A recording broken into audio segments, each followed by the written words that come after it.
Pawan star Pawan Kalyan అంటే రాష్ట్రంలో ఎక్కడికి వెళ్ళినా 1 గంటలో 1,00,000 మంది పోగవుతారు నగరాల్లో అయితే మీటింగ్కి. ఎందుకంటే ఆయనకున్న చరిష్మా అలాంటిది.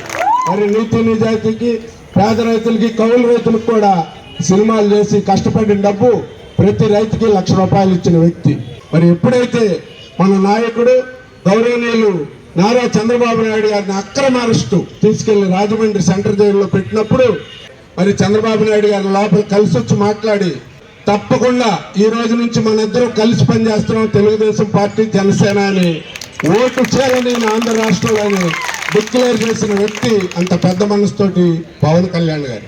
మరి అప్పటి నుంచి కూడా ఇప్పటి వరకు కూడా ఈ రాష్ట్రంలో సీట్ల విషయంలో చాలా మంది రకరకాలుగా చెప్పినా కానీ ఏది వద్దు, మనకిచ్చిన 23 సీట్లలోనే మనం గెలుస్తున్నాం. పార్లమెంట్ సీట్లు ఇచ్చారు, బీజేపీ కూడా కలుస్తుంది. ముందు ఆ దుర్మార్గుడు జగన్మోహన్ రెడ్డిని కిందకి దింపకపోతే ముఖ్యమంత్రి నుంచి ఈ రాష్ట్రం ఇప్పటికే 20 ఏళ్ళు వెనక్కెళ్ళింది. చాలా ఇబ్బందులు పడతాం. అందరూ కలిపి దింపాలి. అలాగే మోడీ గారితో ఈ రాష్ట్రానికి కావాల్సిన వనరులన్నీ చేసి పెట్టాలని మరి ఆ యొక్క కలయిక కలపడం జరిగింది.